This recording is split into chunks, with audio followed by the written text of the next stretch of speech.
Hello.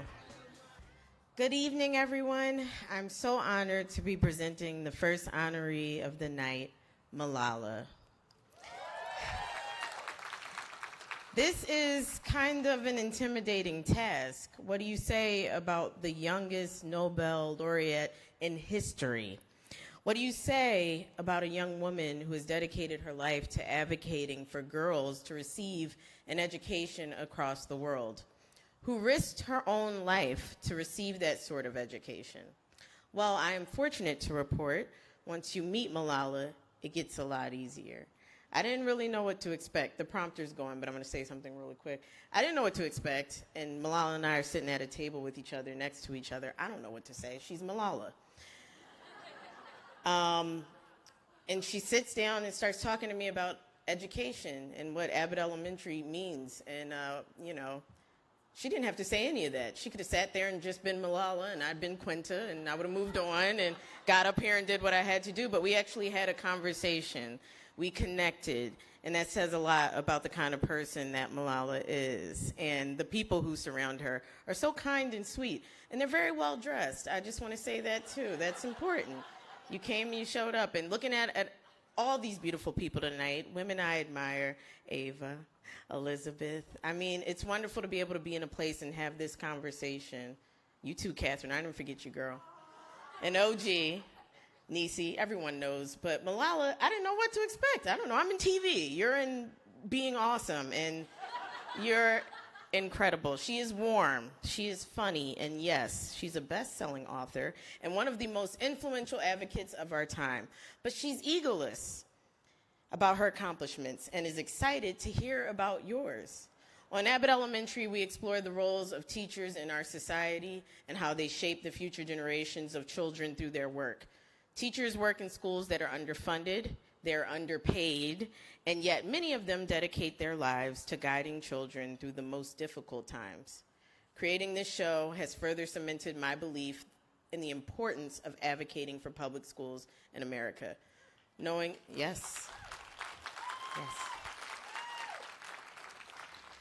that someone like Malala is promoting this message around the world makes me feel better about our future. Creating Abbott Elementary has taught me that through art, we can change minds. When people watch the show, they think about the teachers that helped shape them and how important it is to support public education in this country. Recently, Malala formed Extracurricular Productions, a production company whose mandate is to showcase stories with people of color in front of the screen, especially those from Muslim women. Malala understands the role media plays in helping further the causes that are important to her. The production company is the next step in a lifelong journey to promoting that cause and the causes that are important to her. To speak more about this, I am so honored to welcome to the stage Variety's Power of Women honoree, Malala.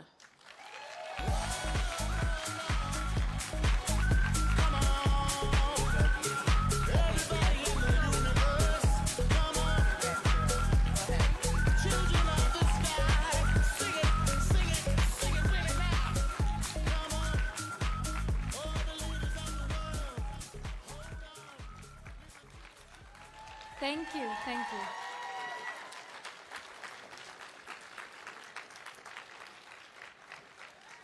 Thank you so much, Quinta, for that lovely introduction.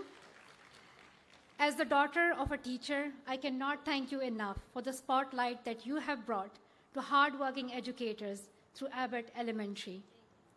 I'm so grateful also to Variety for this honor. Thank you to Cynthia and Michelle, as well as John Ross and Katie Edler. I'm also so thrilled to be honored alongside Oprah, Ava, Elizabeth, Hillary, and Chelsea, who I admire so much. I became an activist at age 11 when some men in Pakistan decided that girls did not belong in school and that women did not belong anywhere outside the walls of their homes. I know the pain of having a dream and being told to forget it. Today, at 25, I am a storyteller, an activist, and a producer.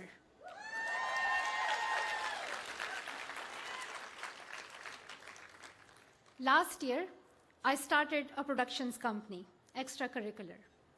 I wanted to produce animation for children, documentaries and scripted shows to connect people across cultures, and comedies, the ones that my friends and I spent so much time watching in college. Most of all, I wanted to help young artists reflect the world as they see it. And I have made some progress. My first film is shooting right now in South Korea with my friends at Apple TV+. I'm really proud of the work that we are doing together.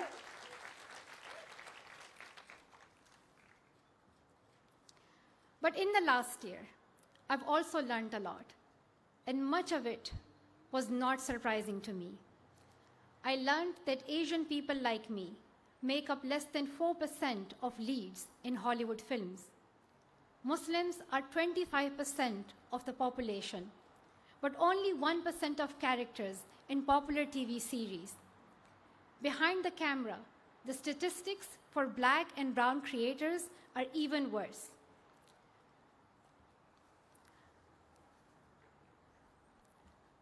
Sorry, my scarf keeps falling, so I have to fix it. I need to look good, you know.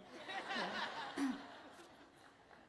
I have heard several times that executives aren't interested in young characters or young creators. Now I know you might be thinking, Malala, we have so many young, diverse shows on TV. Just look at Never Have I Ever, Sex Education, Miss Marvel, and Coda won Best Picture. All of that is true, and I'm so grateful for every opportunity to see new faces and hear new stories. But for each one I just mentioned, I know that the executives have passed dozens of quality of equally amazing projects because they thought that the characters or their creators were too young, too brown, too foreign, too poor. Sometimes it feels like they're saying we just don't belong here. Many of my friends are young women of color. We are watching Ted Lasso, Succession, The Crown, all of it.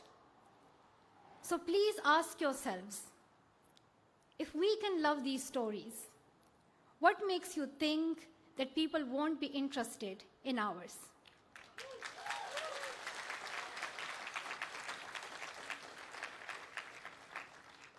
I am not asking for representation. To me, representation is just a consolation prize. I want our shows and our films to be the mainstream.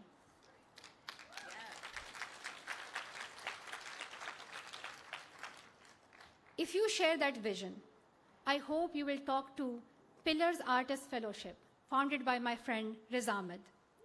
Pillars invest in Muslim writers and directors, people who can help shape complex and beautiful stories about their lives. I don't expect Hollywood to change because it's the right thing to do, or even it's because it's good for business. I want you to do it because you're artists, and you know that art belongs to everyone. If you are an artist who has had your story shelved, been told you are too young, or that you don't have the right background, then come sit at my table and let's work together. Thank you so much. Thank you. Thank you.